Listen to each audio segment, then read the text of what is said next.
Assalamualaikum warahmatullahi wabarakatuh. Kami dari kelompok 6 Manajemen Publik yang beranggotakan Hilman Fitrian Akbar, Hilmi Safrial Hajami, Intan Lestari, dan Mita Irawan akan mempresentasikan materi tentang etika manajemen publik.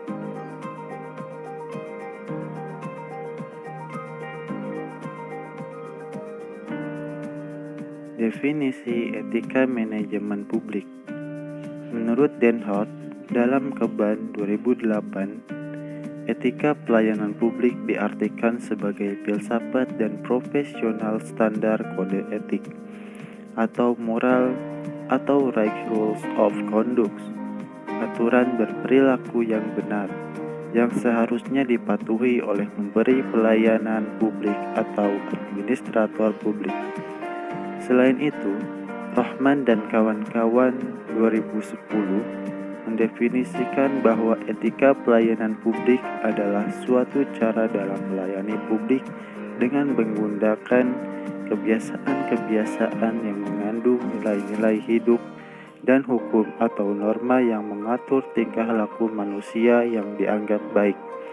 Definisi Den Hout tersebut menekankan etika pelayanan publik sebagai kode etik, sedangkan definisi Rahman dan kawan-kawan tersebut menekankan penggunaan nilai-nilai luhur dalam pelayanan publik. Oleh karena itu, dapat dikatakan bahwa etika pelayanan publik merupakan penggunaan nilai-nilai luhur oleh seorang administrator dalam memberikan pelayanan publik.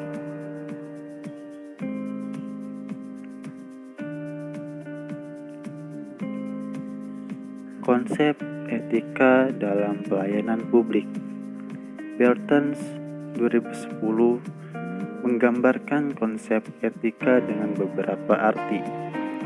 Salah satu di antaranya dan biasa digunakan orang adalah kebiasaan, adat, atau akhlak dan watak.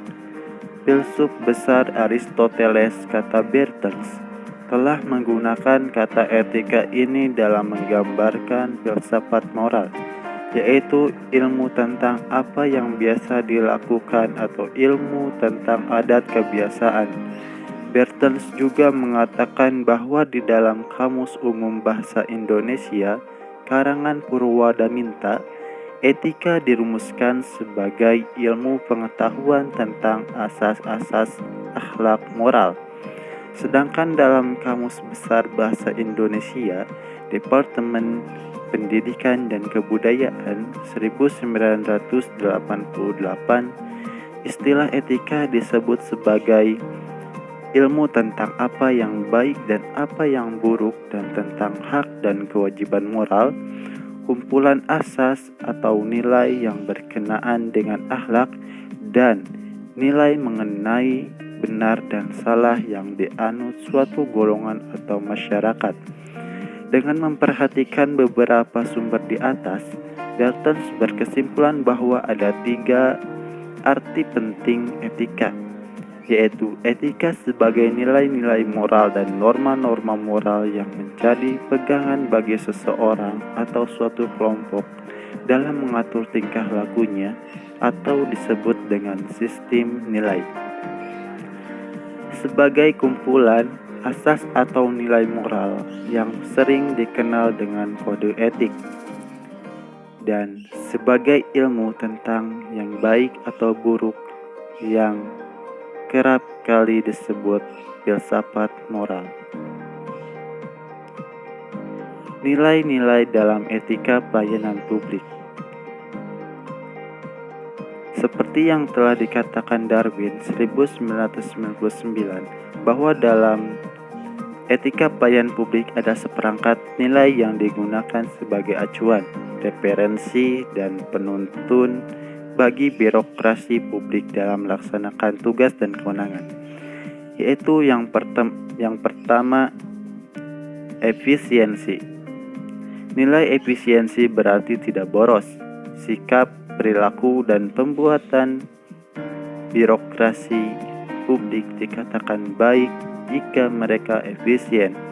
Menurut Darwin 1999, Mereka akan menggunakan dana publik secara hati-hati agar memberikan manfaat atau hasil yang sebesar-besarnya bagi publik. Yang kedua, impersonal. Nilai impersonal maksudnya adalah dalam melaksanakan hubungan antara bagian satu dengan bagian yang lain atau kerjasama antara orang yang satu dengan lainnya dalam kerjasama kolektif diwadahi oleh organisasi, dilakukan secara formal. Hubungan impersonal perlu ditegakkan untuk menghindari unsur perasaan daripada unsur rasio dalam menjalankan tugas dan tanggung jawab berdasarkan peraturan yang ada dalam organisasi. Yang ketiga, marital system. Nilai ini berkaitan dengan rekrutmen atau promosi pegawai. Artinya adalah dalam penerimaan pegawai tidak didasarkan pada kekerabatan, namun berdasarkan pengetahuan, keterampilan, kemampuan, dan pengalaman. Sehingga dengan sistem ini akan menjadikan yang bersangkutan cakap dan profesional dalam menjalankan tugas dan tanggung jawab, dan bukan spoil system. Yang keempat, responsible. Nilai ini berkaitan dengan pertanggungjawaban birokrasi publik dalam menjalankan tugas dan kewenangannya. Responsibilitas merupakan konsep berkenaan dengan standar profesional dan kompetensi teknis yang dimiliki administrator birokrasi publik dalam menjalankan tugasnya. Yang kelima, accountable. Nilai tersebut merupakan suatu istilah yang diterapkan untuk mengukur apakah dana publik telah digunakan secara tepat dan tidak digunakan secara ilegal. Menurut Halty 1977, sedangkan Herman Finner 1941 dalam Muhajir 1993, nilai accountable merupakan konsep yang berkenaan dengan standar eksternal yang menentukan kebenaran suatu tindakan oleh birokrasi publik. Yang terakhir, responsiveness. Nilai yang berkaitan dengan daya tanggap dari birokrasi publik dalam menanggapi apa yang menjadi keluhan, masalah, dan aspirasi masyarakat. Mereka cepat memahami apa yang menjadi tuntutan publik dan berusaha untuk memenuhinya. Mereka tidak suka menunda-nunda waktu, memperpanjang jalur pelayanan, atau mengutamakan prosedur tetapi mengabaikan substansi. Dengan demikian, birokrasi publik dapat dikatakan baik apabila mereka dinilai memiliki responsif, daya tanggap yang tinggi terhadap tuntutan, keluhan, serta aspirasi masyarakat. Prinsip dalam etika pelayanan publik.